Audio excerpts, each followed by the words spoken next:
C'est bon. La foire du livre, c'est aussi la bande dessinée. Elle est très présente, malgré le fait que je crois que Dupuis est absent. Oui, mais ça. Bonjour Jean Évrard. Bonjour Brice. Bonjour Brice. Ben oui, mais il y a suffisamment de stands de BD que pour pouvoir satisfaire pleinement les amateurs des petites cases et des phylactères. Phylactères, ça vous rappelle quelque chose, non? Exactement. Alors, vous avez craqué sur... Oh, j'ai craqué sur différents albums qui sont dans différents genres. Alors, Amour cache, ça c'est une BD qui est très cynique, qui reprend un petit peu un des grands travers de notre société.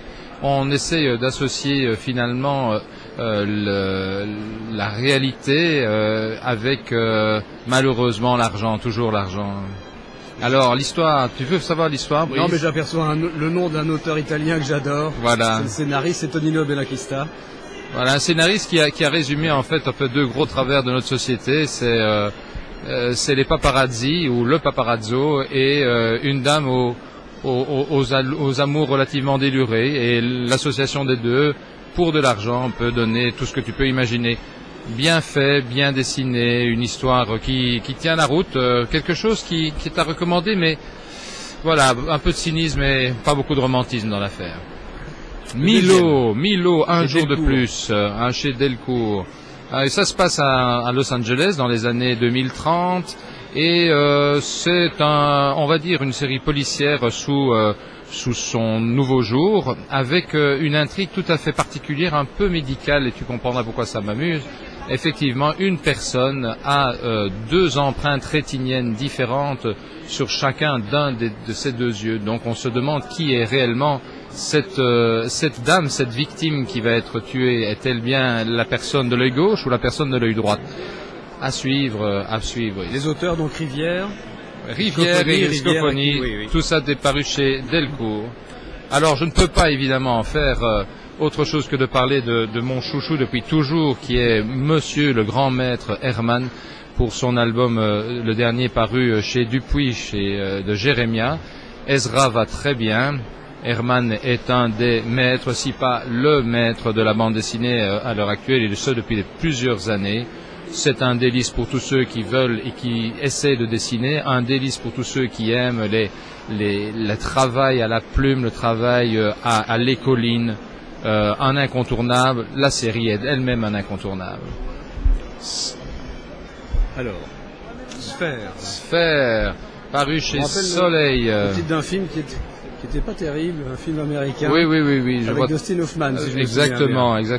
Ça, on est très loin de là. Hein. Oui. Ce n'est absolument pas de près ou de loin le Sphère de Dustin Hoffman. Oui. Une histoire toujours en 2024.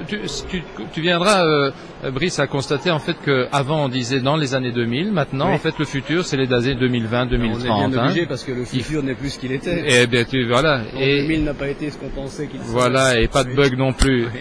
Donc ici, c'est une sphère qui va être trouvée dans un grand désert espagnol, et cette sphère en fait recèle un tombeau jusque-là rien de très extraordinaire, si ce n'est que quand on ouvre le tombeau, eh bien on découvre une jolie jeune dame datant de la préhistoire, mais en parfait état de conservation, peut-être même mieux encore que toi, Brice, tu vois. Donc elle est parfaitement en bonne santé, mais tout ça est lié à ce qu'elle porte contre elle. C'est une sphère lumineuse, et cette sphère lumineuse lui confère une sorte d'immortalité, et après, eh bien, l'histoire s'en va vers d'autres sphères, justement.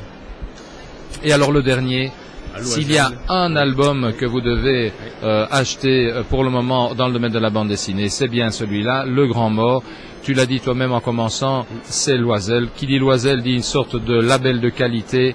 Encore une fois, ce monsieur a permis à d'autres de mettre le pied à un étrier qui est remarquable. C'est un album à ne pas manquer.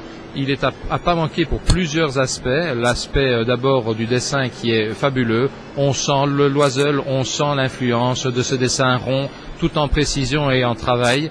Mais il y a derrière cela une histoire également faite de tout ce que j'aime, et tout ce que Loisel aime aussi, c'est-à-dire le monde parallèle, l'existence d'un petit peuple, des pouvoirs un peu magiques, tout ça dans une association avec tout ce qui est un petit peu étrange dans le domaine par exemple de la Bretagne, tu vois, dans tous ces contes un peu magiques. Indiscutablement le maître achat pour le moment, paru chez Vent d'Ouest, très joli. Si vous avez donc le moindre doute concernant la bande dessinée, on vous donne rendez-vous sur ton blog. Sur Philactère au pluriel, c'est un Skynet blog, donc philactère au pluriel, .skynetblog au pluriel, voilà. .be, ou alors vous passez par lireestunplaisir.com et il y a une fenêtre Philactère qui est juste dans la colonne de droite. Voilà. Jean, merci beaucoup. Merci Brice. Bonne foire du livre. À bientôt, oui. Vive la BD. Vive la BD, plus que jamais.